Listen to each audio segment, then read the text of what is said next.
All right. Hello. Over here.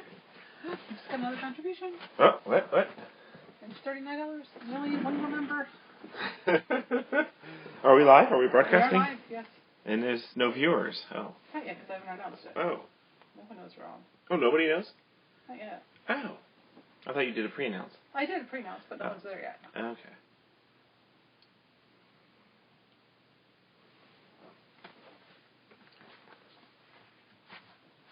Got my TV hat on.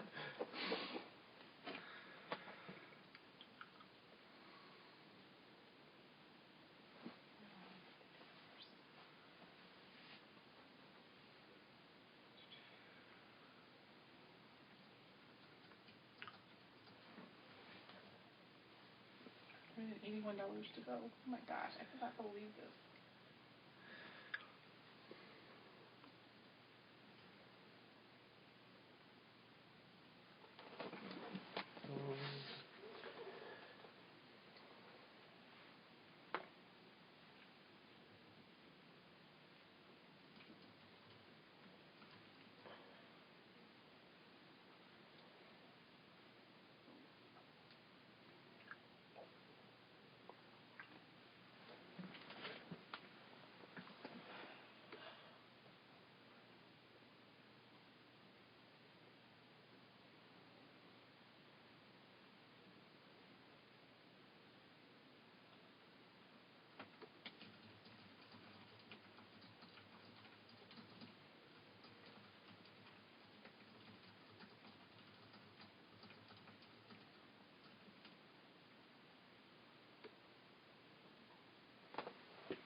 Anyone here? We got one here. Somebody's here. Yay, someone's here.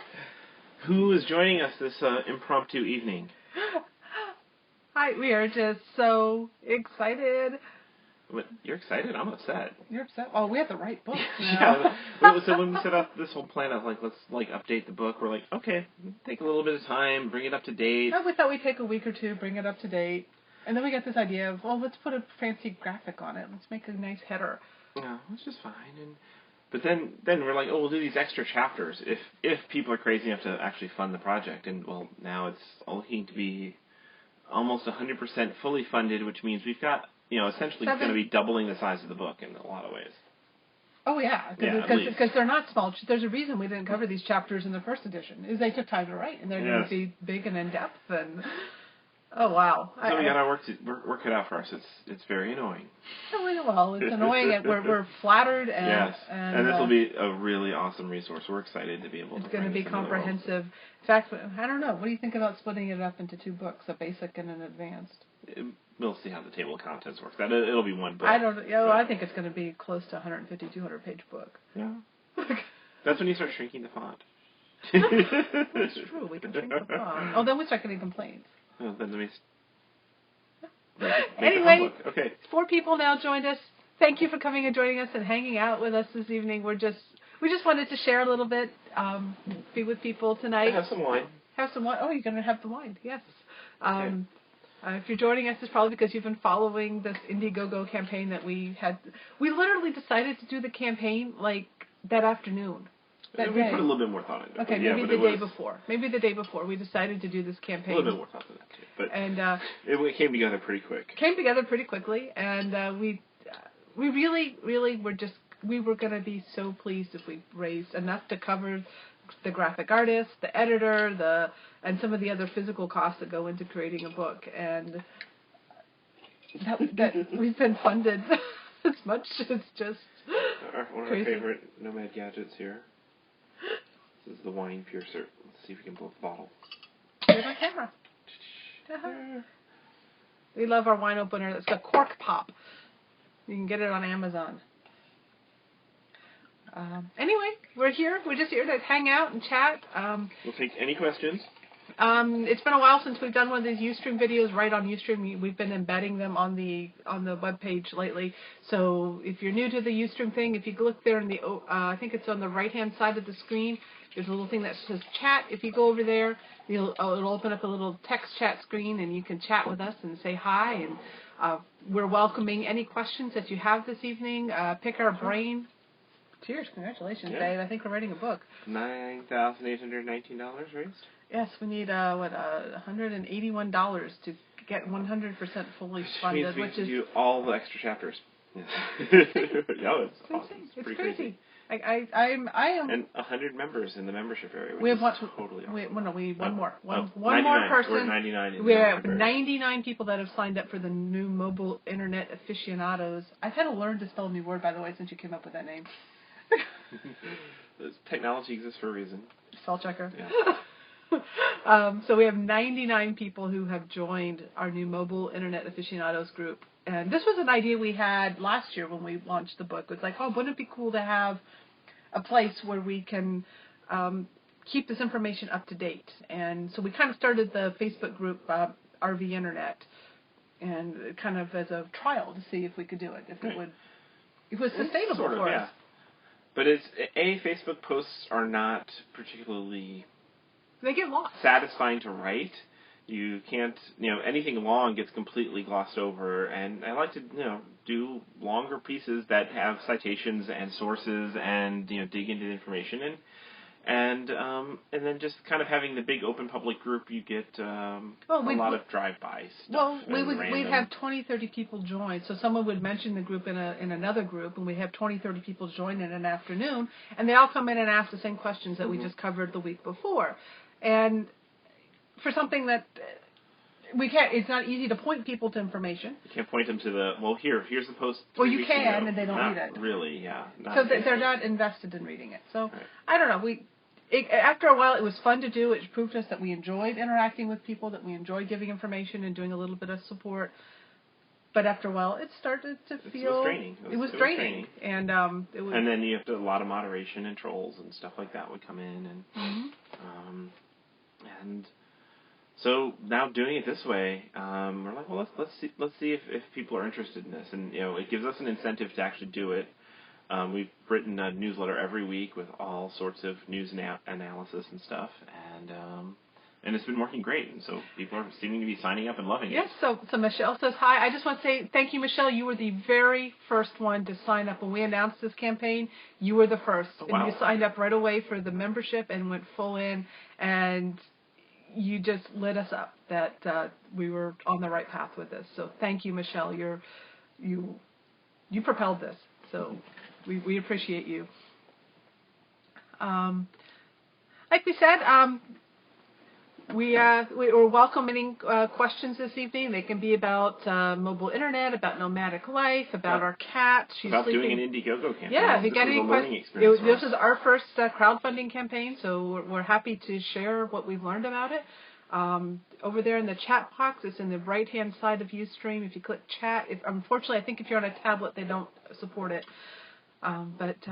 We welcome your questions this evening. We just want to share. How are the new chairs? Kiki's actually using one right now. We can turn the camera on. Yes. So we're still covering the chairs with blankets. There's Kiki sleeping away on the new chair. We have the blankets on them while we're still making sure that she understands that they're not scratchable. Scratching posts. So. But we are loving them. We actually took our first ride in them. You're first. Well, yes, right. Yeah. Our first very short drive from one shop to the other. I was driving and she followed behind in the Mini. But yeah, we left Elkhart 2 nights ago, and came over here to Indiana Dunes State Park and had our first ride in them. They were nice. Mm-hmm. Yeah. It was nice. Really and nice. They look so much better. Oh, they really improved the look in here. It's amazing how much you just start ignoring the problems or the things that aren't exactly how you want them for so long, and it's like the front of the bus never existed, and we went to go find pictures of our bus to show to interior design people. We never took pictures. We never took pictures because we hated the front of the bus. We never took pictures. It made a bad first impression when we had people come inside.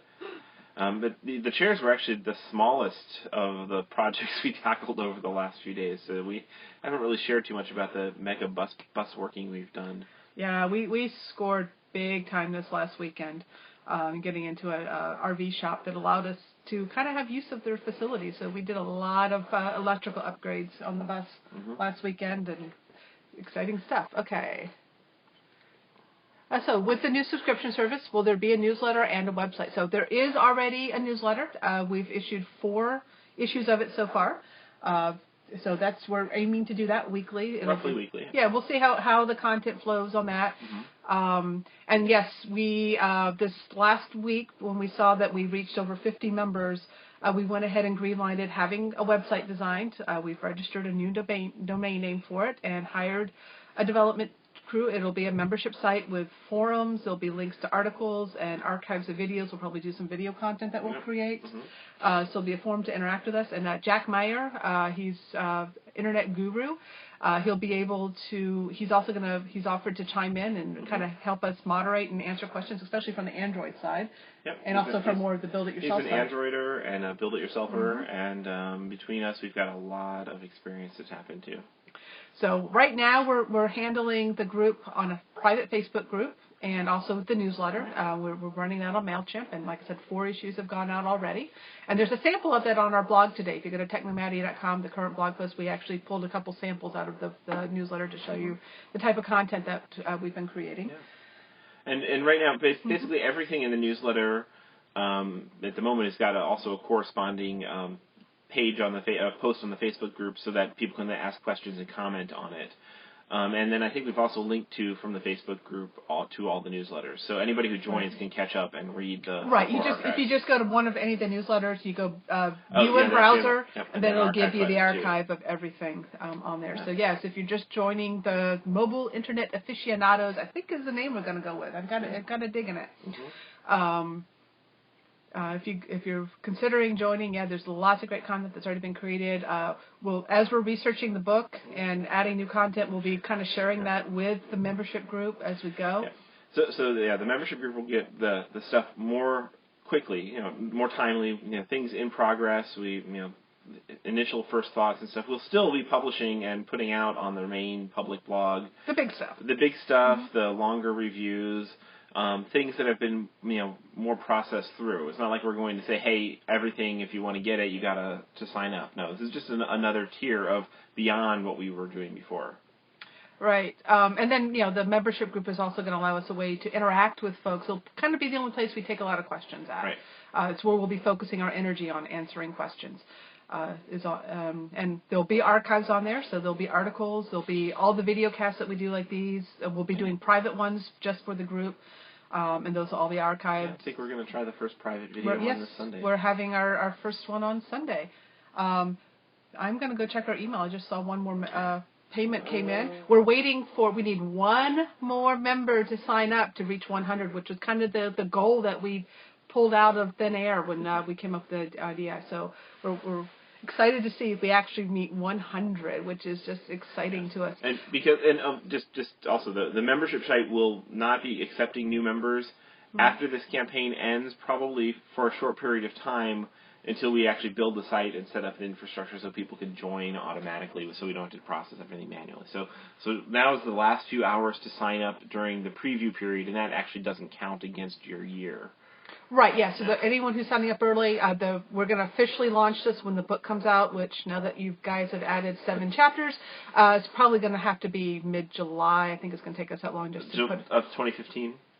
I'm hoping to 2014. We've got a lot of writing to do now. A lot of writing to do. But, when the book launches is when we'll officially launch the membership site, and that's when the start point for everyone will be for the first year, including those that joined during the campaign. So I'm going to go check the email and see if we have our 100th member. Someone asked more about the bus project. I'll talk about the bus project. And then you got some more technical stuff, so I'm going to let you talk about that. She's excited. I am. Okay, so the recent bus work. So we'll be explaining more about this when we write about it, but one of the big projects was... And we have our 100th member. 100th member. Let's see, are they visible? Yes. So Mac Wildcat is our 100th member. Mac Wildcat, congratulations. You pushed us over the top of membership. But yeah, the bus work.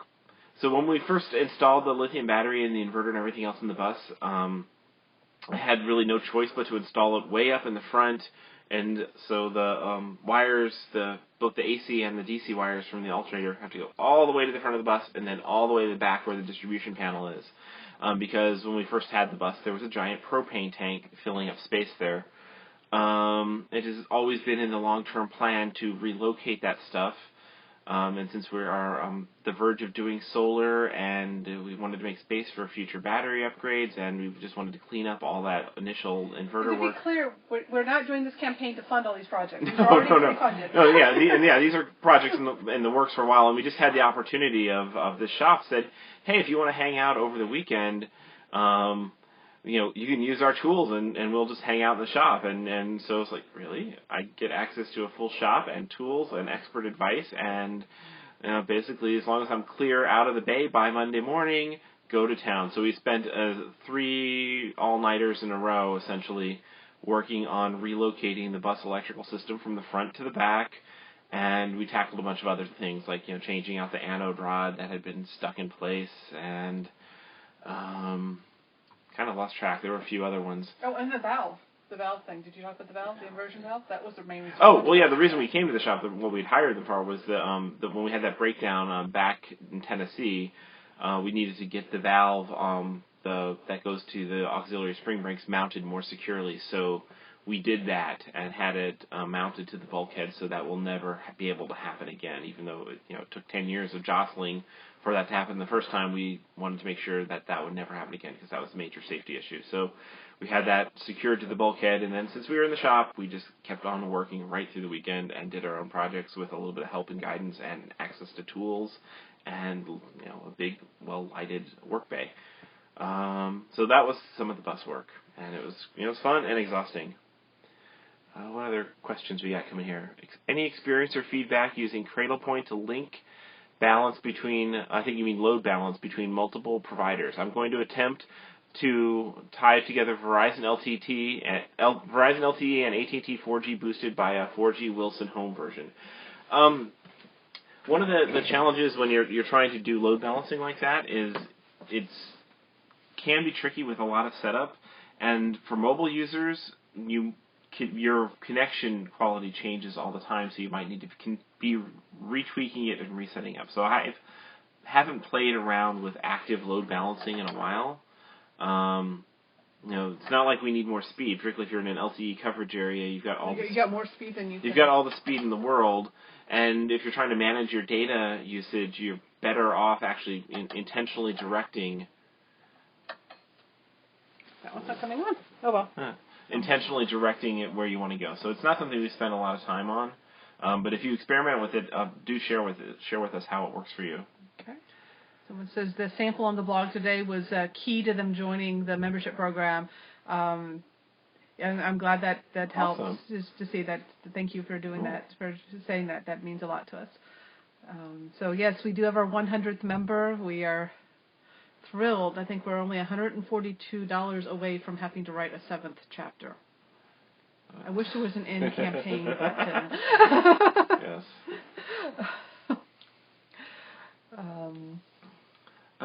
It'd be nice if something did regular health checking on bandwidth quality. There are actually services you could sign up for. I think some of them are free and some of them are you pay of $4 a month that are designed for servers that will ping and check a connection. I imagine you might be able to set something up that can do something similar with a mobile connection, going to a home router and stuff if you want to play around and just constantly measure.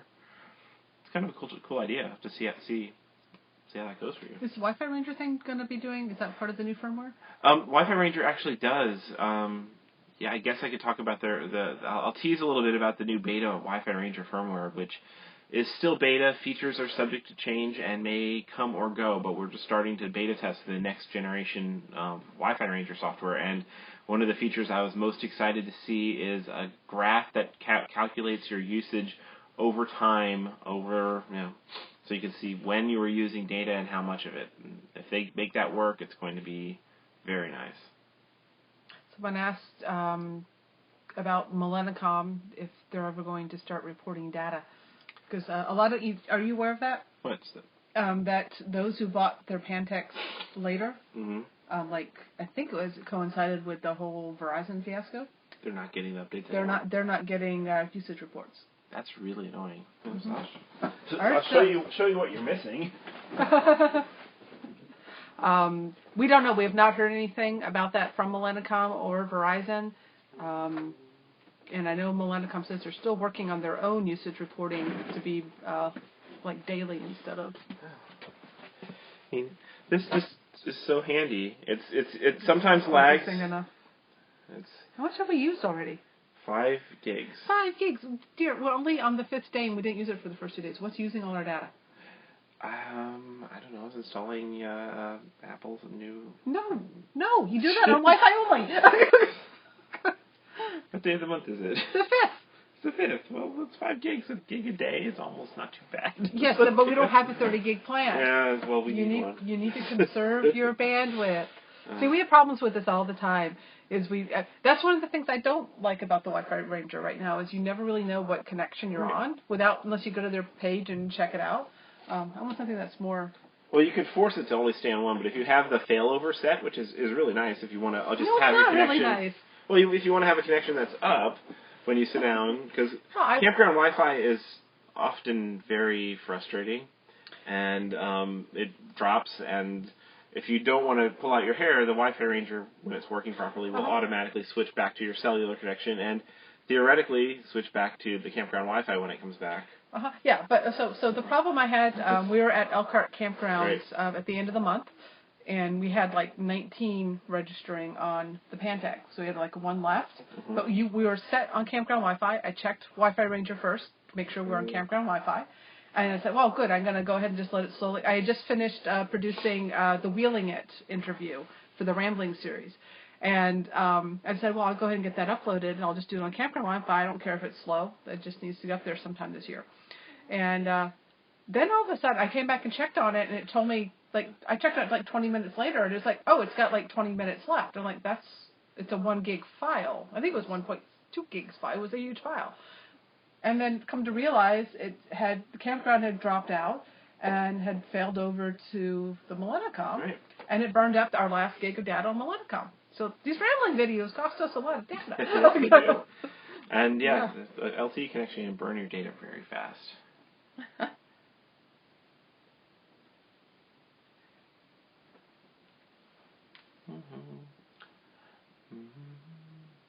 Oh, we're getting commercials again? Okay. Yes. Sometimes the Pantech, if you don't have a good signal, can't get to Verizon servers to give you the stuff. But, yeah, we're hearing a lot of reports of some of the Pantechs that were purchased after mid-January are not reporting. It seems to be the only thing I can... Verizon might have changed how they're provisioned or something. It's kind of in this weird voodoo land of, Millennicom doesn't necessarily have a lot of control, and Verizon doesn't necessarily even acknowledge that Millennicom users exist. But we're riding along on their network. But yeah, our Pantech works. Sometimes if we're in a fringe area, it doesn't get updated, and sometimes if it's in the seems like between like 10 p.m. and 3 a.m. often it will not get a result, which I'm just assuming is that's when Verizon is batch processing their database back in in the back office someplace, and it's just nothing there. And then the data lags a day behind because it's all batch processed. So, yeah, if you got questions, bring them. They can be about anything: RVing, nomadic, running an Indiegogo campaign, cats, mobile internet. Go ahead and throw them at us. We're just here to share tonight. We're just here to share the excitement. Hanging out. That's exciting. The campaign's I got 5 hours left, and today's been the biggest day, I think now. I think so.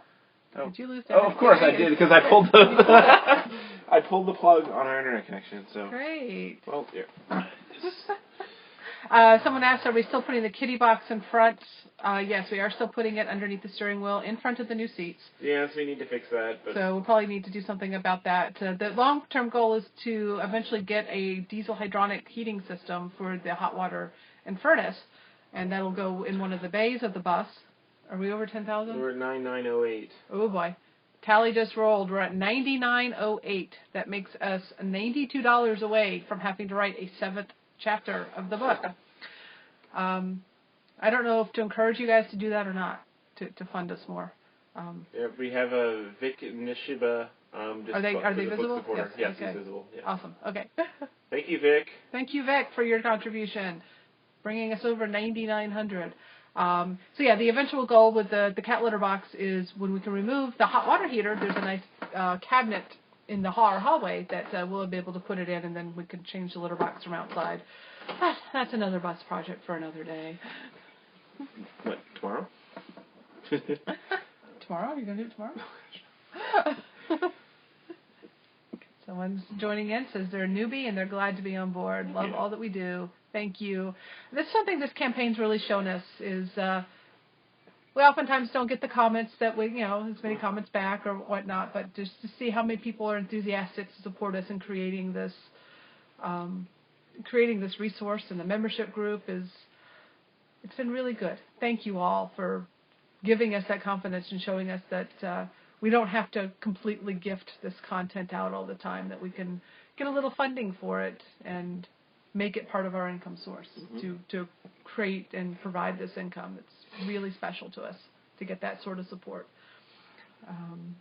Should we talk about how Kiki's and her litter box modified our horn and the excitement we had with that? Sure. That was a modification Kiki undertook on the bus herself, we think, because right down back where her litter box is, there's a button on the floor that is our air horn for the bus, the big giant air train horn, which we never actually use. But I guess it was Sunday night in the shop. The mechanic there was showing off the incredible project he's done restoring a Winnebago, including putting a big air horn on the roof, and so he was showing off his horn and challenged me to a horn off. So you two were getting awfully horny that yes. day. So I go in and actually step on the air horn, and it's great. The horn comes, it was a little hard to get it to go on. It was kind of sticking. I had to basically pound on it, and then it goes on. It goes, you woke the cat up. And doesn't stop until I have to drain all the air out of the bus. The horn was sticking. I think the cat had modified it down underneath there. We thought we lubed it up again and got it so that it would work, but the bus was out of air. So the next morning when we aired up the bus to finish up in the shop, it's 7-something in the morning. Yep. As the bus engine starts and the air pressure starts to rise, it was still partially stuck on. So that was a very exciting awakening for anybody who was it's better still than sleeping coffee. nearby. Better than coffee. Someone fixed it afterwards. Someone asked, what's the best state to claim for my home state? You're from Florida. If you're already in Florida, Florida's a great state. Awesome. It's a state we chose. We've done South Dakota as well. Florida has a lot of great advantages. No state income tax. You've already got your domicile there. It's a great mail forwarding service. St. Brendan's Isle is wonderful. We love their scanning. We do have an article on the blog. If you go to technomadia.com/domicile, you will read all the considerations that you should have to have when selecting which state you legally claim as your domicile as a full-time nomad.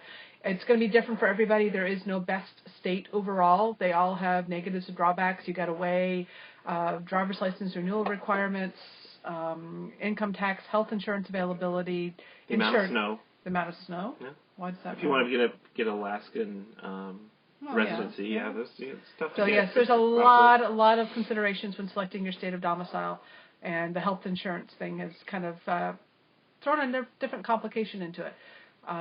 So yeah, check that article out. I'd say though, if you're currently from Florida and you don't have any complaints about it, keep it.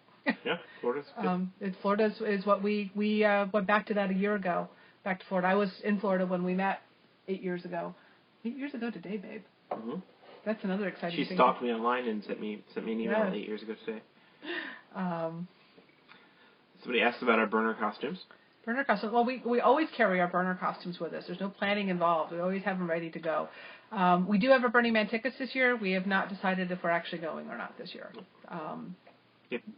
Put it in the middle of the desert. It's hard to get to. Yeah, our plans are we're kind of thinking Glacier National Park, and then we have to be. That's the other complication. Is September 1, we're committed at Cape Blanco Lighthouse to host, which pretty much would mean a very rapid Decompression from Burning Man. Decompression from Burning Man, we'd pretty much have to drive straight there, and we have to consider Kiki is finding a cat sitter somewhere that would be convenient to drop her off and pick her up on the way over to Oregon. So it gets a little complicated, and after doing an engine rebuild last year, I'm not quite sure I want to bring our brand new engine still out to the Playa Desert. So it's getting hard to get excited about it, but we'll see how it goes. On the other hand, the art theme this year is, a very inspiring one. It's Caravansary, which is the caravan stops on the old nomadic Silk Road. So it's an art theme made for nomads. So there's, we trust in serendipity, and it will steer us to the playa or not, one way or the other. So we'll see. We'll see if we go or not. And apparently someone wants to see what's under my hat. Yeah, Chris actually has a mohawk, and I need to touch it up. Yeah, it's way not cut. But we usually trim his sides. And I need to trim them much more. But usually the sides are very short. It goes up. It's a mohawk. It's never been spiked because it would take more gel than exists, and I couldn't walk in the bus. But one of these days I actually should probably try and spike it up and have a 4-foot mohawk. Someone says you guys deserve the funding. You're paving the way and discovering what we want to know. You guys are the ones to go through the pain to learn what you are teaching and sharing. Thank you for that. We appreciate the words as much as we do the funding. Actually, more than the funding. Really do appreciate the words and the affirmations. We thrive on feedback. We do thrive on feedback. That is awesome. We've been really, really impressed with the positive support we've gotten. We've only had I expected 3. I actually expected a lot more negativity for it because crowdfunding is not exactly the norm for a lot of authors. It's becoming more so, but I know for some, the crowdfunding campaign was kind of a first for them. And we had one guy who was upset with us because we were going to be, number one, charging for an update to the book to begin with, which is kind of weird. I've never known of a book that gives you free updates for life. The phone book, you can't even opt out. They just stick it in your mailbox. Maybe the it's phone really book. annoying. Yeah. So he was upset with that first, and then he thought that we were charging people up front was even worse. One crazy person there. One person who was. What was the other person upset about? Well, there's one who saw us doing the bus projects over the weekend and said, "Oh my gosh, you're just doing this to pay for your bus project." It's like we're doing all the work ourselves, so this is all. They're completely unrelated, and we're not. Yeah, no. If anything, we should have done a telethon last year for redoing the engine. None of the bus projects we're taking on now are I was like, anyway. us taking on a $200 bus project compared to last year's $30,000 bus rebuild. This isn't about us raising money to fund the bus. It's about us raising money so we don't have to find other income sources for the next few months so we can concentrate on the book and pay for all the graphic designer and the layout artists and the editing and we're going to have an outlay of a few $1,000s to produce this book. And it's really nice to not have to take that risk. Being able to focus on the time. Well, traditional publishing, normally if you have a good book idea, a publishing house would buy it and give you an advance against your royalties, and that's the payment to the author to go off, sit someplace and write the book. A lot of books get written after an advance is paid, not you take a finished book and go take it to get published. So that's the same model, but I actually love the idea of cutting the publishing houses out of the middle spot and let the readers who are interested in a project fund it in advance, give an advance to authors, let them focus, let them know how much effort they should put in. And it's kind of part of the model that turns publishing upside down. It really does. We really, we've funded a lot of projects ourselves. So when we decided to do this, we're really grateful for those that have gone before us, and we're able to learn a lot from them on how to manage the campaign and what's going to be most effective. And that we're now over 300% funded from our original goal. Is just incredible. It's incredible. We really are in the pie in the sky. When we came out with these stretch goals of getting out to chapters 6, 7, and 8, or 7, or whatever we're on. Those are really kind of the dream. There's like, oh yeah, no one's ever going to be crazy enough to fund us this much. Like, oh wow, okay.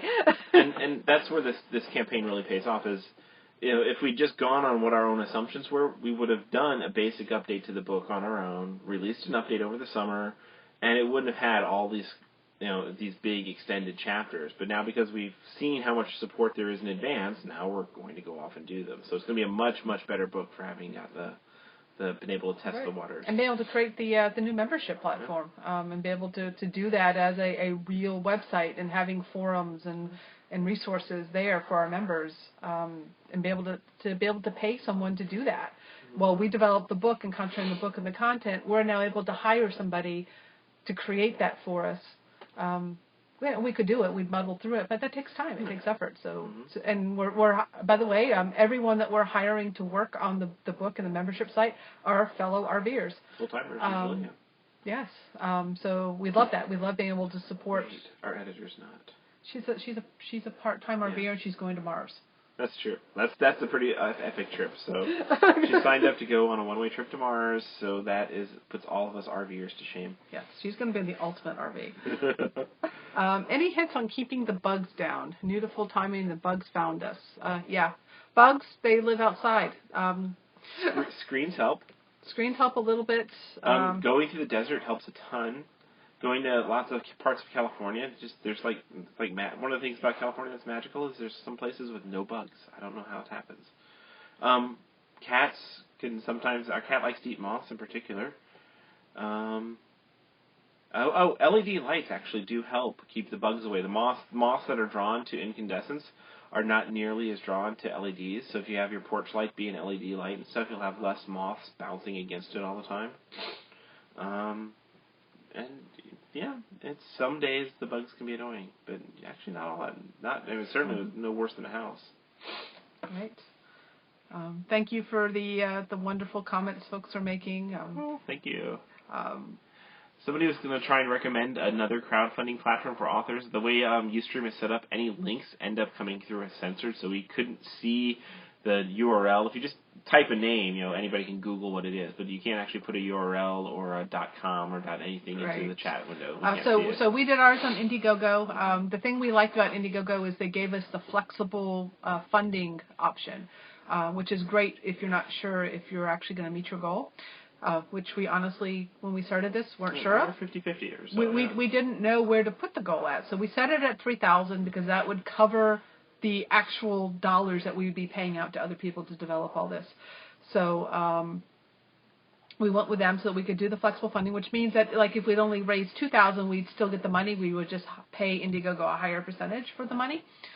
And then we just decided to come up with the concept of the stretch goals to fund additional chapters if we went beyond that. Kickstarter we looked into as well, but theirs was an all or nothing thing, and we just we didn't know how this would go. Yeah, this is an experiment. If we did another one, we might do Kickstarter. They have better tools. I am not impressed with Indiegogo's tools, like to manage and disperse, to collect information.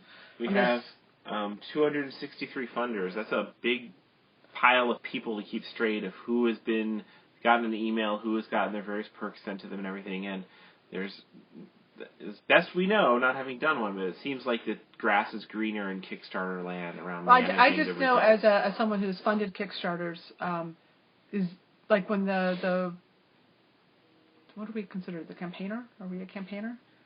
I don't know. Whatever it's creator. When they go to collect information, like one of the perk levels is you get credit in the ebook. You get to put your name in the ebook somewhere.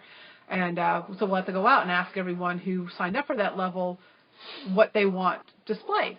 And so we have to now, Kickstarter gives you a survey form to collect that information on.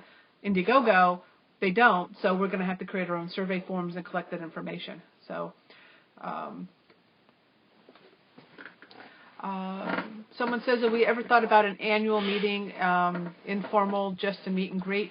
The problem with an annual meeting is we never know a year in advance. Well, sort of. We did it last year. We have done it. We have done Cedar Key. When we know we're going to be someplace in advance and we announce it, like, we're going to be at Cape Blanco for September and October in Oregon, we welcome people stopping by, and it was a meet and greet. When we hosted in Cedar Key, that was very informal.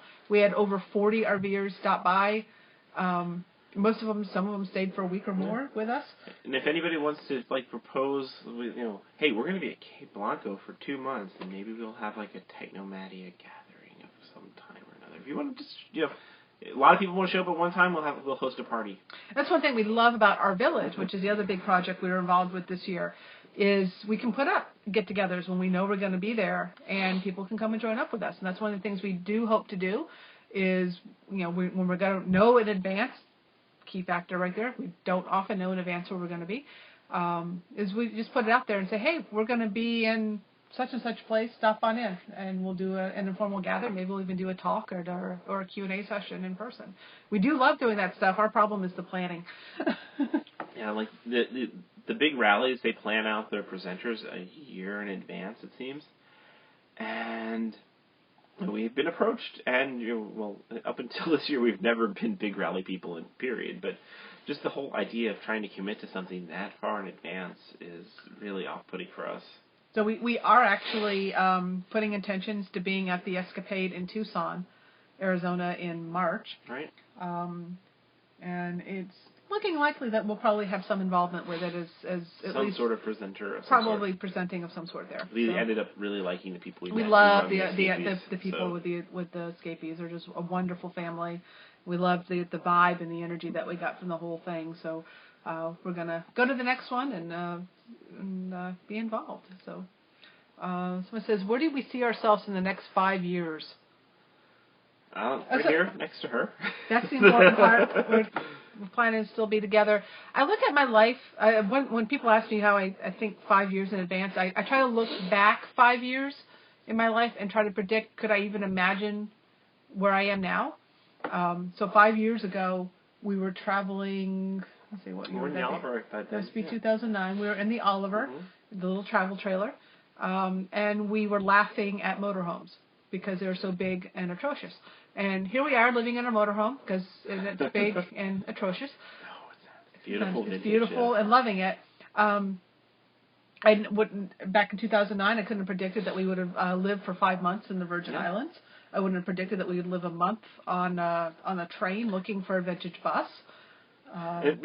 Predictions are well, actually, I never make predictions, but sometimes I set intentions, and my philosophy has been to set intentions and then completely let go of them. So, I literally wrote down in my when I hit the road, over 8 years ago, that my intention for the first year was to go up to Alaska, down to Baja, park the tab someplace, and then fly off to Europe. None of the above has happened yet. I still have intentions of all of those happening at some point, but I'm not attached to when, where, how, or even if. It's they'll all come together in the right time. So we've not set a time frame or a goal with our lifestyle. The most important thing to us is that we're living a life that feels the most joyfully fulfilled for us. And we leave ourselves open to making decisions that make sense for us by not committing to anything or labels or whatever so that we can make those choices. So if we decide we want to move to India, we can, or Thailand or Australia, or maybe we're still RVing. Or we sail to Thailand from here. That'd be great. I don't know. My motion sickness scares me. Who knows? Yes, exactly. It's all about serendipity. And that's how we've designed our life is we're making conscious choices and when opportunities come before us, we're using our wisdom and experience to choose if they're right for us and listening and leaving ourselves open to be able to listen to those opportunities that come to us so that we're making a choice about what's best for us. So where are we in 5 years? All we know, we're going to be happy. Is that good enough? We did have a question here. What is the Escapade? The Escapade is the annual... It's not the Escapades. It's not the Escapades. It is the annual rally of the Escapees RV Group. Club, yes, the Escapees RV Club. And the Escapees is a fabulous organization founded back in the 70s of primarily, I guess it's been primarily focused on full-timers of whatever flavor. Like the FMCA is motor coach people. It's only motor homes. If you've got a fifth wheel or a trailer, you're not welcome. The Escapees, everybody's welcome no matter what kind of rig you have. And it's not just full-time. Oh, there's a lot of them are full-timers. But so they have started back, ideals, it was Kay and, what was the grandfather's name? Oh, God, just slipped my mind. The Petersons. They started out full-time RVing in the 70s with their kids working across the country. And they started this group to kind of support other full-timers working on the road. And now a lot of the membership are aging. They're aging out. And they have a mail forwarding service. They help with domicile. They're located in Texas, and they just started supporting Florida as well. You can now use one of their campgrounds in Florida as your legal address. And they just have a bunch of resources. They have a magazine. They have a great forums for conversations about full timing and RVing, and we've now we're members of FMCA. We're members of SAM, and Passport America and all these other clubs. When we just finally joined Escapees, and it was the first one that we went to because we've been kind of trying out some of the different rally styles this last year, and it was the first one where we felt we're not just members, we are Escapees.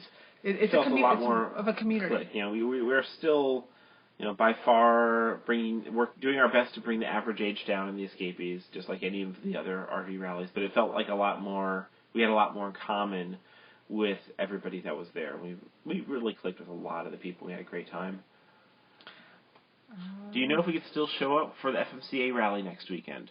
I have no clue. Yes. We're winging this one, so. Yeah, we essentially know next to nothing other than our friends, the Gone with the Winds, are kind of.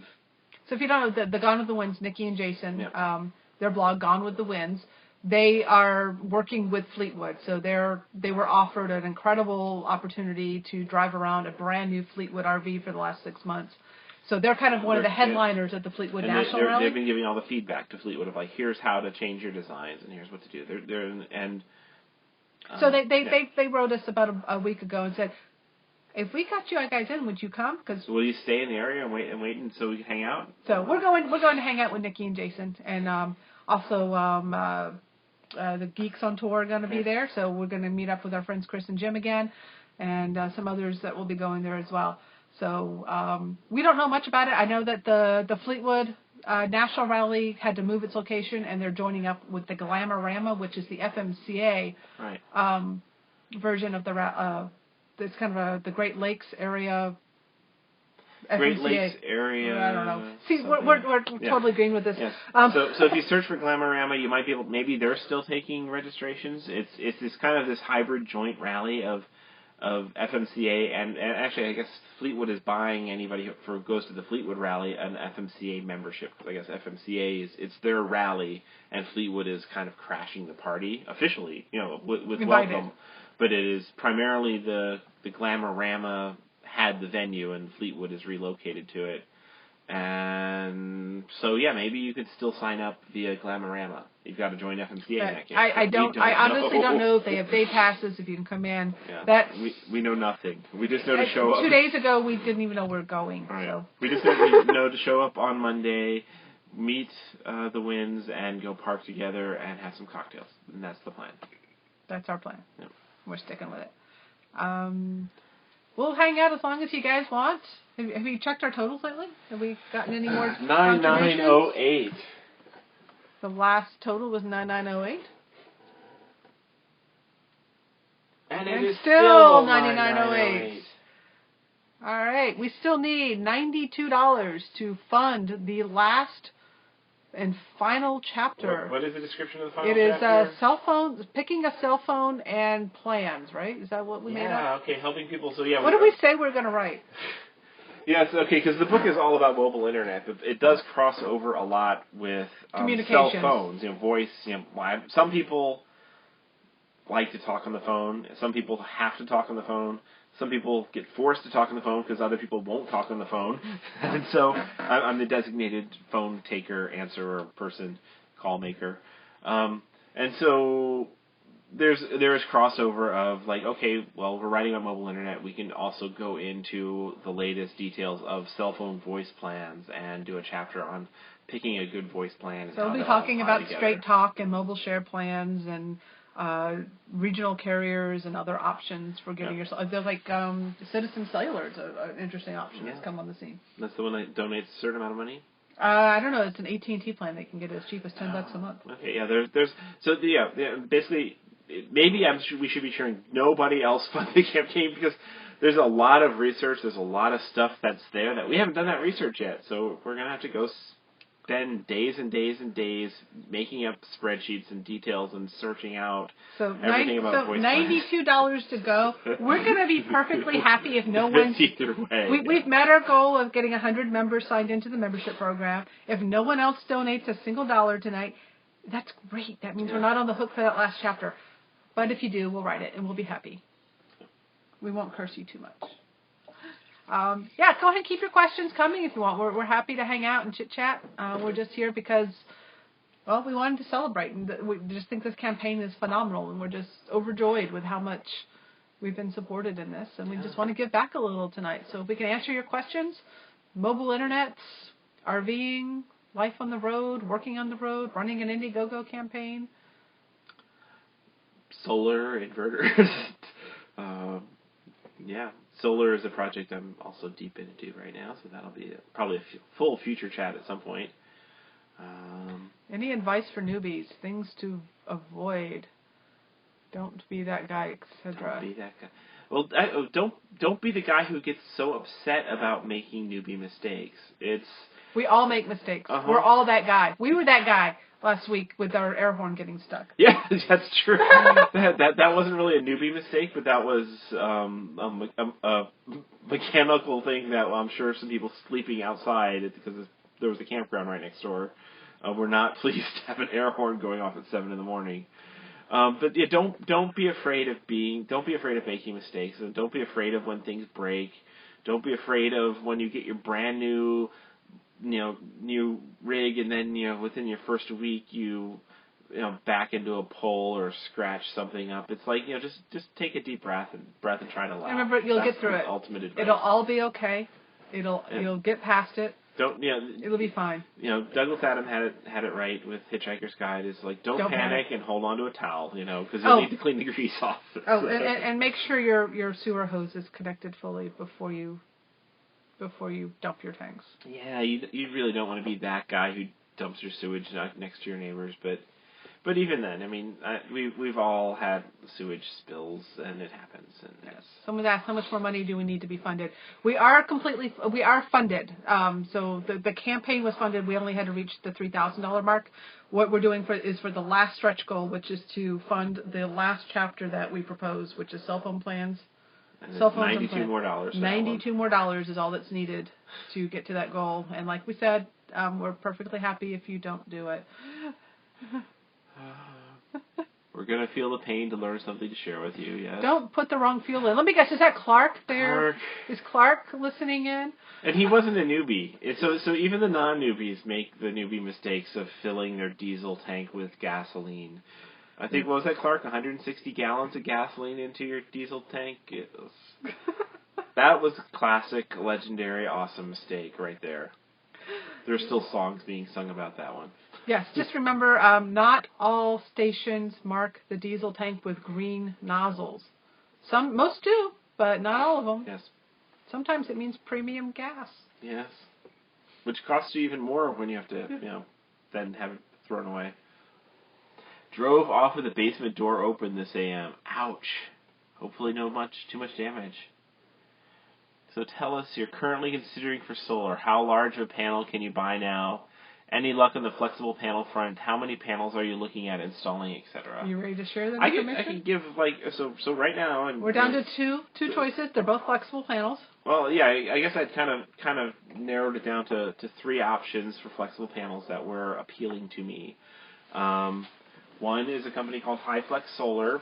They have a very advanced panel that is actually integrating an MPPT charge controller right into the panel itself, so that the panel responds very, very well to shade and uneven lighting and everything else. And their panel looks to be very durable. It's also on the pricier end, and they kind of make them to order. So, for us instant gratification people, that I'm like, okay, what can I install next week? Oh, they want us to plan ahead. Yeah, they want you to know where you're going to be, prepay, and then wait, 2, 3, 4 weeks, 4 weeks basically, to have them delivered, hopefully. Then there's also Renogy, which I found has some thin panels, very, very cheap on Amazon indirectly. And then Grape Solar, which has been impressing me. Their panels are available at Costco and Home Depot and everything else. They have a thin and flexible 100-watt panel that, as best I've been able to tell, is thicker and a little bit more durable than what Renogy has. And so that's kind of where I'm seeing the sweet spot for our project, and I'm hoping to fit 1,000 watts, so 10 100-watt panels up on the roof. HiFlex has the other advantage of they do custom sizes because they're building them to order, so you can have get even more watts and have things sized to fit your exact spaces and shapes. But I've been deep in lots of solar research and emailing solar manufacturers and taking lots and lots of notes lately. So, yeah, but if anybody has any feedback on any of those companies or other options for thin and flexible, speak now or forever hold your peace. Windows sent more money in. Oh, how much? Let's see. Oh, okay, that was delayed. I just get my email in. Okay. Yep. We're still $92 short. People are being nice. Okay, somebody says, so when I contributed, I wanted to go in at a level that was closed out. Do you allow members to upgrade? Which level do you want? What level do you want? We could probably work it out for you. Just, you could go into one level and pay more and tell us. We're flexible. And sorry about commercials. Again, we have no control over. We don't even know a commercial's on, unfortunately, with Ustream. That's where we're going to start looking into other chat systems. 1,000 watts. That's a lot of real estate on your roof. That's kind of the idea. What else is the roof for but to make us electricity? And you really don't.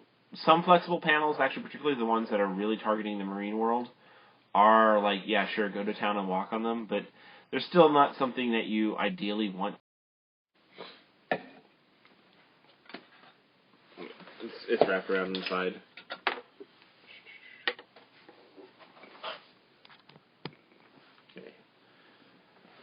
We got cut off a bit for power issues. But yes, flexible panels are theoretically walkable on, just not recommended. So, and our roof is also kind of curved and sloped and slippery, so it's not a roof that we walk on anyway. So as much as we can, we like to keep we would rather have the roof be covered with magic power generating boxes. And another commercial. Sorry about the commercials. We have no control over them. Well, now we're talking over commercials, so we have no control over commercials. I know. Yes, we are looking for a different solution for Ustream. The commercials have become a bit problematic. Even though we've keeping around only 20 viewers at a time, they're getting kind of crazy. We do apologize for them. So, yes, for commercials, we are looking at some other avenues. Unfortunately, we're having trouble finding a platform that allows us to host a video chat from our iPad, which is our unlimited data connection, that doesn't require you as a viewer to download anything. And we are looking with our membership program because we're going to be hosting more chats and stuff like that. So we're going to be looking at a whole bunch of other stuff. So we have, what are panels costing now? Right now I'm seeing solar panels for thin panels ranging between $2 and $4 a watt. I've seen regular rigid panels as cheap as $1 a watt. And so I wouldn't pay more than $4 a watt for anything. And in anything in the $2 range, you're probably doing pretty darn good. Someone says, advice for boondocking for people who can't live without their gizmo. Lots of batteries. Do a really thorough energy analysis of how much you need to power your gizmos. Make sure you have enough of energy source coming in, whether that's solar, generator, or some people are going wind turbine as well. In some situations might be feasible. Might be loud, might not be enough. Who knows? And then a good battery system as well. And also double check exactly how much power you really do. Buy a kilowatt. It's like you think you can get them as cheap as like $20, $25 at a hardware store or on Amazon. It's a little thing you plug into the wall and then you plug your tech into it, and it shows you how much power that thing is actually using. A lot of gadgets and gizmos don't use a ton of power, and so if you narrow down where your big power pigs are, then focus on getting rid of those. So apparently no commercials if you watch this from an app instead of directly on the website. So that's interesting to know. So we are looking for a way to get away from the app, and hopefully as part of the membership program, we're going to be able to afford to actually pay for one of the premium services. We just need to find the right one that can utilize the available bandwidth that we have and the resources that we have. And we also, it's really important to us that we archive these chats so that others can watch them later who aren't able to join us live. So we're still trying to find the right balance of a streaming service that allows us to stream from our iPad and will auto-archive to YouTube or something else. Right. Without us having to download it and re-upload it, because that's a waste of bandwidth. A lot of data there. That's a lot of data. We can't afford to do that all the time. Not available to us all the time. Mm-hmm. With your Victron, does yours act strange when it's boosting greater than 30 amps, but works okay when boosting 15 amps? What by strange do you mean? Yeah. I mean, ours doesn't like dance or sing or anything. Is that what you mean? I'm trying to think. Any strangeness? So you mean if the shore power is 15 amps or the shore power is already 30 and we just need a few extra amps? I don't think I've noticed any particular strangeness, other than, if the demands are... It says overloaded. Oh yeah, particularly you can get on the lights blink. We never have our lights blink, but yeah, there might be a moment of overload when particularly things that come on have a surge current. So the very first instant of current is very likely more than the Victron can handle, or more than that just initial surge can handle while the Victron adjusts to it. And so we all the time get little momentary overloads, and the Victron's actually designed for that. It can go up to 6,000 watts. The 3,000 watt Victron can go up to 6,000 watts for a short period of time to handle a surge, but you'll still get a little overload alert, a temporary overload alert. And yeah, that's the issue there. But your shore is 30. And I guess you're boosting higher than that. And there are settings inside the Victron control panel that you can adjust how quickly it switches between internal and external power. I believe they call that UPS mode. And things you might try experimenting with the different settings and see if you could find something that adjusts more smoothly for how your power is.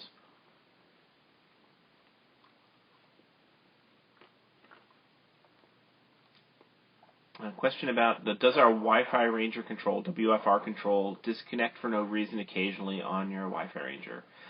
The Wi-Fi Ranger control is what is the protocol that we have a Wi-Fi Ranger Sky that's up on the roof, and then the Go 2 in our inside controls the Sky remotely over the WFR control interface, and sometimes it'll go days or weeks with no problem whatsoever, and other times, and often I end up tracking it down and blame the bad campground Wi-Fi as it bouncing up and down, but there'll be it'll bounce, it'll go up and down. In some of those cases I've gotten to a place where I can connect directly to the campground with my laptop, and I've seen the exact same things where there's a little reset and everything goes down and comes back up again. So I imagine the Wi-Fi Ranger control certainly has bugs. I found plenty of them, and it might be crashing on occasion. But a lot of times I've definitely traced it back to campground or upstream Wi-Fi causing it to have to go through a reacquisition. So when I asked, is the fancy panel worth it for the Victron? Oh gosh. By fancy they mean our new one. Have we even shown the fancy one? Because we have the fancier one. You want to grab the camera and show there's the basic fancy panel. The blue power panel is definitely worth it because it lets you have an interface to things. Come on. But this is the new one that is still brand new. I think it's blowing. I can't get it to get closer, or no, it's not. Too bright? There we go. This is impossible. You could flip it around, Oh, yeah. Oh, yeah, flip button. Where's that flip button?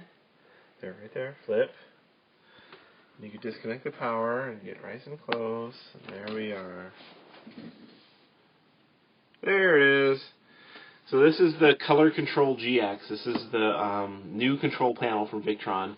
It's actually, I would still consider it mostly beta, but it does show you have a very nice color interface that shows the power coming in from the wall, the power to the battery, the power that you're using on AC-wise, and it actually has an Ethernet port and connects to your local router and logs all this data as well as your GPS data, because you plug a GPS puck into this as well. And when we have solar, it'll be plugged into the solar controller, and it logs all that data online, so I can pull up an app and see exactly what's going on here. And it looks really cool, and it's technically programmable, and eventually they'll have tank meters and everything else integrated into this. At the moment, this has less functionality than the old monochrome blue power panel. And that one is one I 100% definitely recommend. If you have a Victron, you get that, and it lets you tie in a battery monitor and get a lot of the same data. It doesn't log it online. It doesn't have, it's not going to change and get more features in the future. But for the time being, while this one is still in beta state, the older blue power panel is very rock solid and is a lot cheaper.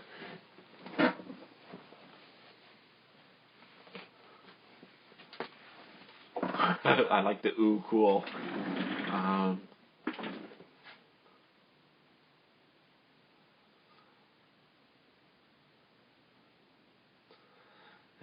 somebody who says, yeah, we have a Sky, and their problem is the antenna. I'm guessing by the antenna you mean you have a Wi-Fi Ranger mobile. So when it looks like an antenna, it's actually a router inside of it itself as well. Hopefully, the new 6.6.7 firmware will fix a lot of these issues. We just started playing with it the last 24 hours, and yeah, there's some nice things coming in that firmware, and hopefully some more stability fixes. I find it amusing that Wi-Fi Ranger is skipping from 6.6.5 to 6.6.7. Apparently, they had issues with releasing a version of their software with 6.6.6 for some reason.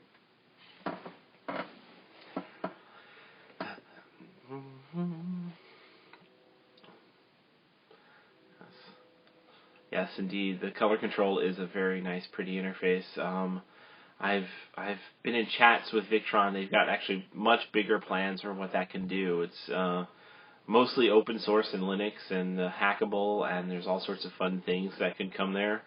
But it's evolving very slowly, but it's evolving, and it's pretty cool. And I guess I could even show, why not, show what the iPhone interface looks like to see the Victron stuff. So, here we are. Oh, of course.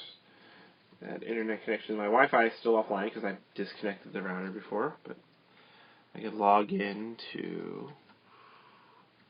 There's Zephyr Bus, and you can see our status via an iPhone app.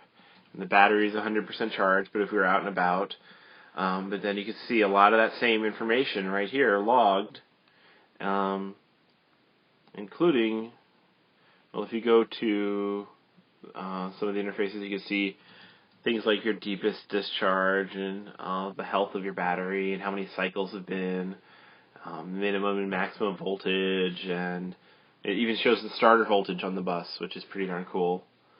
And if I go click on the one button, this actually brings up Victron's web interface, and that actually gives even more data, including, let's see if it comes up, Zephyr Bus, live feed. It actually has a map showing exactly where we are. Of course, it's way zoomed out at the moment, but that's tied into the GPS. But, assuming I was away from the bus, I could see where the bus was, as long as it was connected to the internet. So, fun stuff, and all this data is being logged, and there will be, hopefully in the future, tools to do even cooler stuff with it. I just invited more people to join. Oh, to this chat? Yeah. Okay, the chat, we're going to get more people. Oh, I just put it out there again. It's been on for an hour and you're still chatting. So. Okay, yeah, we're just hanging out here, watching the numbers and having some wine. Yeah, watching the numbers, make sure they don't go up. Hey guys, I wrote you earlier about where's my office now. My husband and I run Winterstead. We are planning to head out next weekend and have a very tight budget. What would you recommend? Recommend for what? They wrote about where's my office. They gave us a link to another blogger to put on our blog list. I'm not quite sure what you're asking for there. So I wonder if there's an open source panel that someone can write for it. Well, Victron is actually open sourcing the software for the Color Control GX. They're very committed to open source, and yeah, they're actually trying to recruit hackers who want to play around and work on the UI, and they're making all the protocols public. So if you want to play with that sort of thing, this is a great toy to play with. And yeah, the Victron. The main guy at Victron was asking me if I had time to do any sort of Linux development and hacking on it. And I don't have time to do programming, but we spent a lot of time working on UI ideas, so I'm hoping they'll implement some of the things we talked about.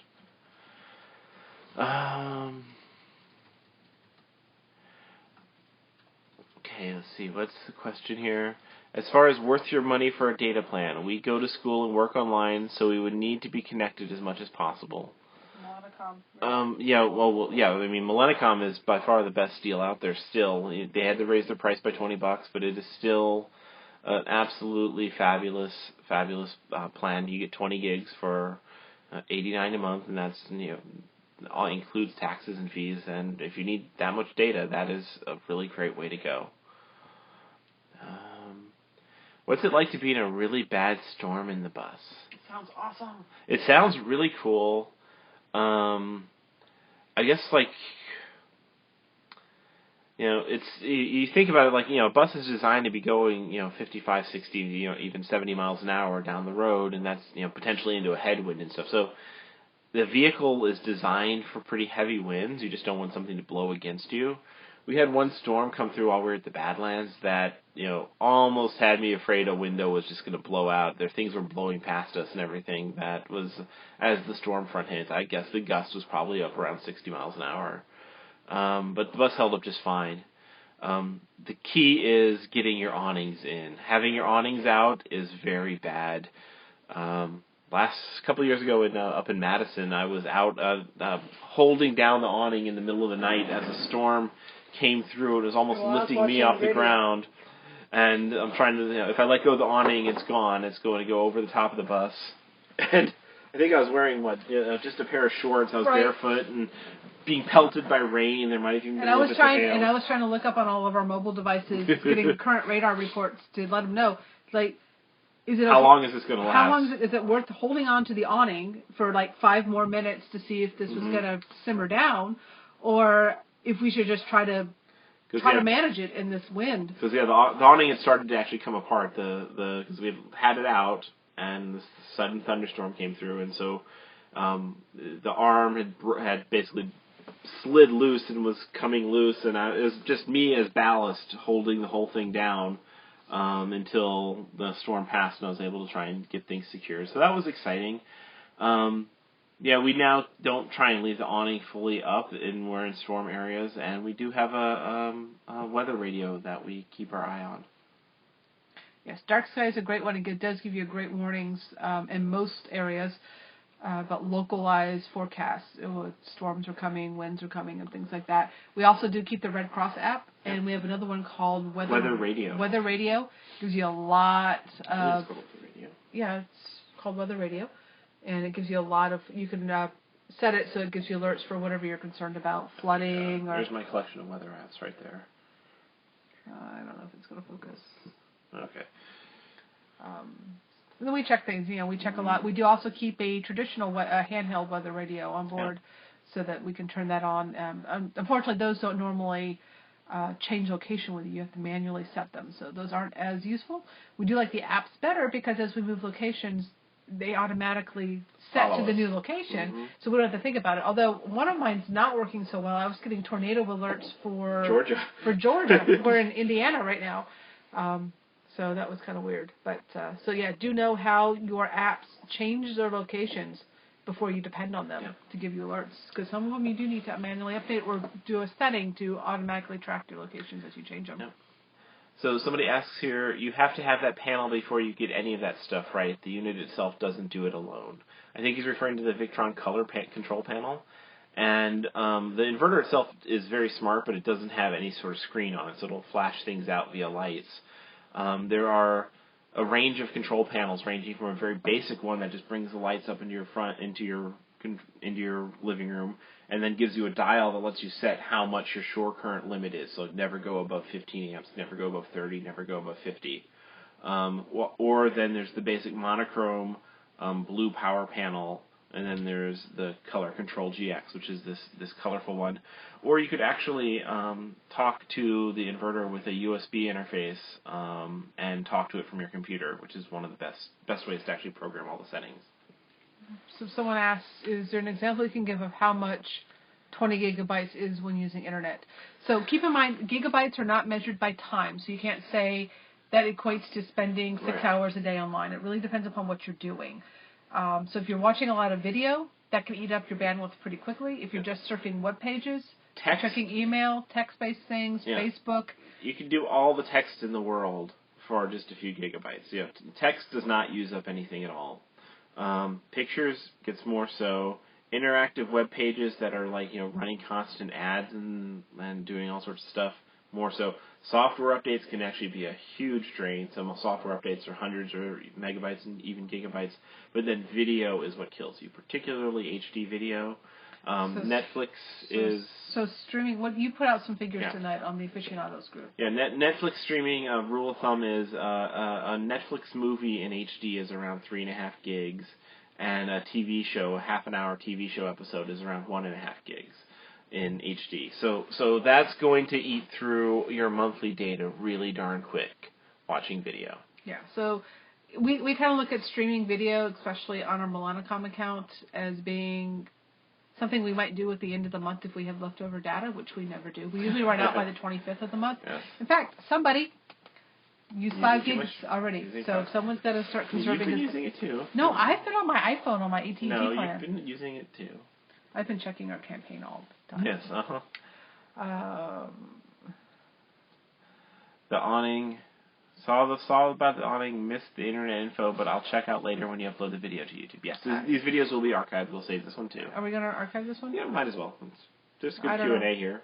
I don't know. It's not topic focused. We'll see. Yeah, whatever.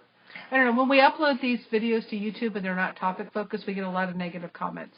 These random people are just chatting away. Wasting my bandwidth, so we tend to try to only archive the ones that are topic focused, just so that they don't get the stuff.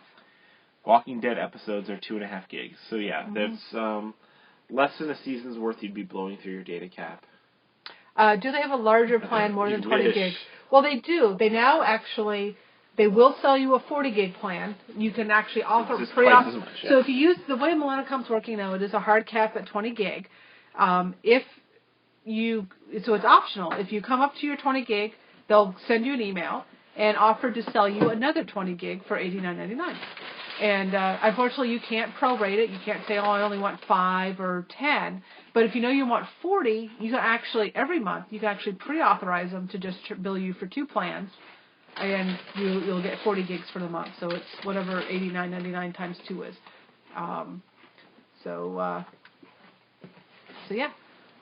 You can get a bigger plan, but it's double or nothing, or triple or nothing. With Millennicom. With Millennicom. So. On AT&T and Verizon, you can also get bigger plans. Right. Too. So the way we do it, we have the 20 gig plan with Millennicom. And then we keep a mobile share plan with AT&T for our iPhones. We keep, I think it's currently a 15 gigabyte plan. So that's how we get that gives us 35 a month, which is about right for us. So we load balance it between the two. And we do find that there are some places where AT&T excels and some places where Verizon excels, whether it's tower load or just a better signal from where we're at. So having the two networks is really vital to us, and it gives us the flexibility of having 35 gigs between the two. So we actually have it set so that our AT&T plan rolls over on the 25th of the month. So when we exhaust our Millennicom plan, which we almost do every month, somewhere around the 25th, conveniently. The AT&T plan has fresh data to go to get us through the end of the month. So that's how we manage it, and it works really well for us. How goes your lithium upgrade? Are you still looking at doubling your capacity? So a lot of the work we did last weekend was moving the lithium battery bank from one bay to the other, which that sounds easy, just moving a battery bank. But it was actually rewiring the whole. It was rewiring the whole bus. It was a 2-day process, and by day I mean all night, all-nighters, all day, of rewiring the entire bus. Mm-hmm. But we got it done. Got the inverter over there, so everything's now in the utility bay. We've got short runs of wire to the alternator and our charging sources, and it's all size. And we're actually looking at, so we currently have a 500 amp hour lithium bank. We're looking at a 1250 amp hour from Balcon. Is kind of our top choice right now. Yep, and we designed the new system so there's space for that battery to fit. So don't know if we'll jump on that right away. We're going to do the solar probably by the end of the month. And we'll see on the battery when we replace that.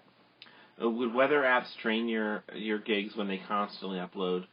No, actually, the weather apps are just bringing down mostly just textual data. They would use a trivial amount of data other than the maps. The radar maps might. If you bring up big screen radar maps and pan and play with them and stuff, radar maps are more akin to video, particularly moving radar.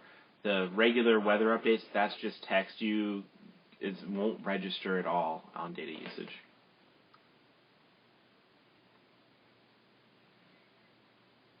And someone wants to upgrade from from whatever they paid to mobile enthusiasts, which is fine. So whoever's sending that message, all I'm seeing is your username is Ustreamer and it's a number, so I have no clue who you are.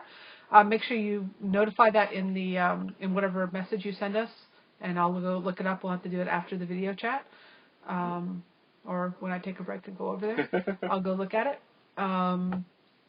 But, yeah, if you know what you originally paid, just pay the difference, and we'll get you upgraded to the mobile enthusiasts. And we really appreciate that. And be sure to tell us what you want your photo card to say. Oh, yeah. That was one of the perks that we put on there, the photo card, is us sending you a personalized card. We send these to Chris's grandma once a week. And they're pictures from our travels. And we've only had a couple of them claimed. So for $15, we'll send you a photo card. It was a way, we were hoping more of our friends and family would do that, our non-RVing ones. So the photo card app is by Bill Atkinson, who is one of the legends of software development in the entire world. I mean, he was one of the creators of the Macintosh. But this app is just fabulous. You take photos and make cards, and then press a button, and they print them out and mail them for you, and they're beautiful. This app is fabulous and easy, and so I do one every week for my grandma. So, yeah. So someone sent me a PM. I'm going to go check that. I'm going to sneeze. Keep asking Chris questions. Tap his brain. Keeps him occupied. Who wants to know what about lithium, solar, batteries, internets, tech? Dealing with redheads. Dealing with redheads. Yes. No, it's fun to work on a bus. It was really great to have a shop that let us go play and use their tools and stuff. Gives me drill envy. I want a better drill.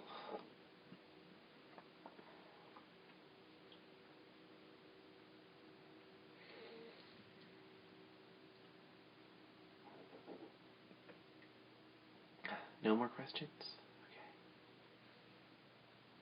Okay. Ask on camera was it David? Did she do it under her husband's name, David? Did whoever was going to send us a PM wants to do the upgrade, do it under the name David? Let us know. Because I think Sheree just got something from a David. Well, it's Cheryl who's asking. Okay, Cheryl, is your husband's name David, and is that who responded?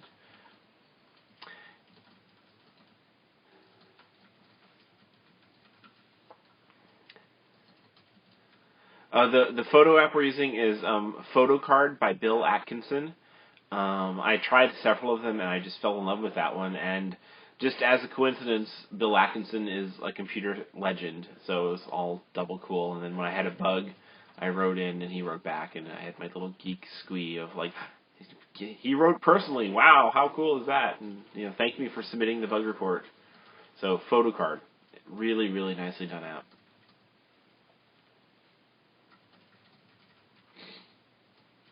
Yes, Cheryl. Okay. Tree's responding. So on lithium, any preference on brand? Well, let's see. Preference on the ones we have experience with are cells purchased. They're GBS cells purchased through Elite Power Solutions in Phoenix, and we've been very happy with Elite. They gave great support. They primarily don't deal with RVers building house battery banks, but they are very cool people. Gave a lot of great support. And liked what they had to say and stuff. But the main reason we went with them over other lithium cell providers was they were physically close to where we were when we were tackling the project. So then they invited us to come down to their facility and use their compression press to assemble our own battery.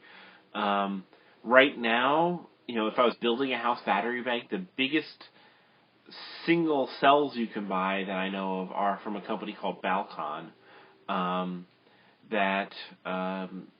The BALQON, and they have cells now. They had cells all the way up to 1,000 amp hours. Now they've just brought out a 1250 amp hour cell. So 4 of those makes a battery. So 4 of the cells is 1250 amp hours at once. The biggest cell that Elite has is 200 amp hours. So if you want to have a big house battery bank without having to do some crazy things of bolting cells in parallel or building parallel batteries and making a much more complicated system, Balcon is the only one I know of who has cells already that size. You can certainly do it by assembling smaller cells, but I can't speak from personal experience on Balcon, but I like their specs and I like their stuff on paper. Forrest Olivier did Balcon, and didn't Blars Larson, was his Balcon? He did like a 200 or 300 amp system? I don't remember what Blars did, but yeah, Forrest Olivier definitely did Balcon. And I believe his system has been working really well. Yes, Balcon does have a terrible website. I've actually found that you can get questions answered by chatting them up on, sending them messages on their Facebook page. And yes, they do need a better website.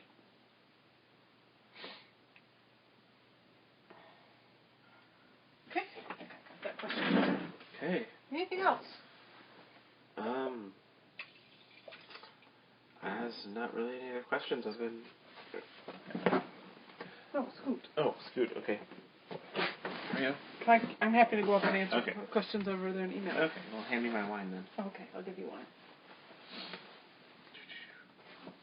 So a cell is the smallest unit. Are they 3.2? Yes.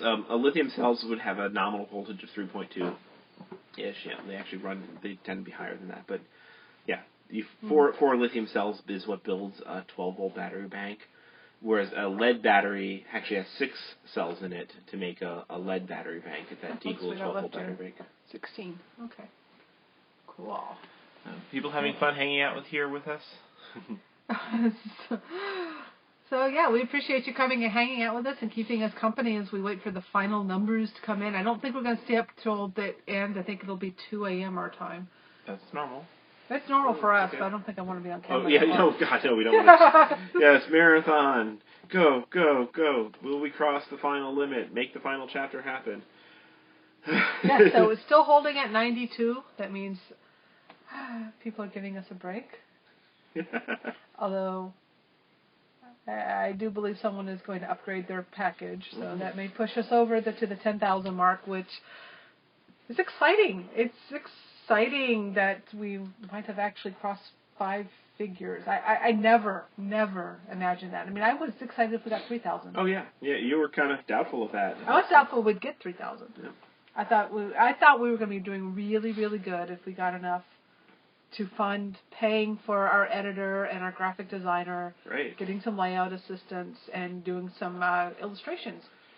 So what we did today is we've already hired a web designer to do a dedicated website for the mobile, for the premium membership. And we've also we've got all the graphics coming in for the cover art, which you've been seeing. We love. You haven't seen the cover art yet. It is. Oh, stunning. The new logo is stunning. I had so much fun working with our designer Jeanette. I look at the old cover now and I'm like, okay, we're going from amateur town to the big leagues. I went and read the 2013 edition last night, just to start prepping for the changes we need to do. It's like, this reads like a long blog post. It's casual, and just what we're gonna create for the new one is. It's gonna be a lot of work, but I'm excited. I'm excited to actually publish a real book. Somebody wants us to read the final chapter. We could read our book aloud. We could do an online live recitation at some point. We have to write the final chapter first before we can read it. Oh gosh, yes. I don't even have a copy. See, we don't even have a copy of the original book. In printed form. Not in printed form. Yes. We sold our last copy at our rally we went to back in February. Mm-hmm. Yeah, somebody just walks. Oh my god, I want this book. It's our last copy. And we should have ordered more. I don't know. The new one is going to be yeah. We'll keep those on stock. And that'll be much better as a printed version. Yes. Yeah. Audiobook? Oh, gosh. We know an audiobook reader. who happens to be married to our editor. Who's going to Mars, so he'll have some time on his hands. Yes. I can kind of see Elliot giving his the mobile internet. Elliot, you want to do an audiobook version? Who would listen to this while driving? I'm not sure. Oh, gosh. I hope Elliot's not still awake. He's got to work in the morning. But he does. We're awesome. Yes, we are. Thank you. And for being us. Yes, I like being us. Any other questions that we can answer for you tonight? They can be anything from life on the road, RVing, being owned by a cat. The best hikes at Indiana Dunes State Park. That one was fun yesterday. We did a wade yesterday instead of a hike. It was awesome. That was fun, going over that board walk. It was more of a raft that was underwater. That was fun. It's really, really good to be here at Indiana Dunes, not Jones. Not Indiana Jones. I wanted to call it Indiana Jones State Park. Big giant boulders that chase after you as you get to your campsite. Well, it's kind of like that. We were going on that hike yesterday, and the boardwalk just sunk underneath the water. Yes, if they had alligators. That was like the Indiana Jones State Park experience. That was. So for people who have no idea what we're talking about, I guess there was a lot of rain or it's just the water's backed up. So this marshy area has a boardwalk going across it, and it was really muddy just getting to the boardwalk. We think once we're on the boardwalk, we're fine. But we get on the boardwalk and take the first steps, and the boardwalk sinks under our weight. It's had floated up, and there was no foundation or anything. So it's this basically a chain of floating boards, at times up almost to our knees as we're wading through this swamp. With beautiful flowers all around us. We were just laughing and having a blast. We gave up. We were trying to keep our shoes dry until we got on the boardwalk, and then it just sank. And so we're like, let's just keep the hike. And it was like a half-mile hike on this underwater boardwalk. It was a blast.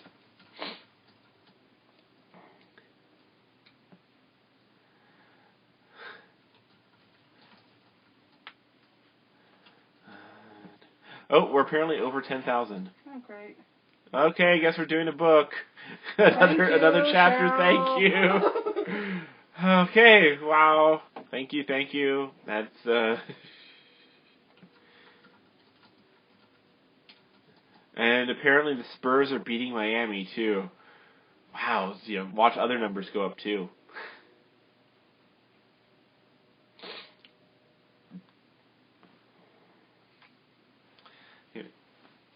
Our cat enjoying her butts right now. She's getting her rest because she's going to have big plans at 4 a.m, I'm sure.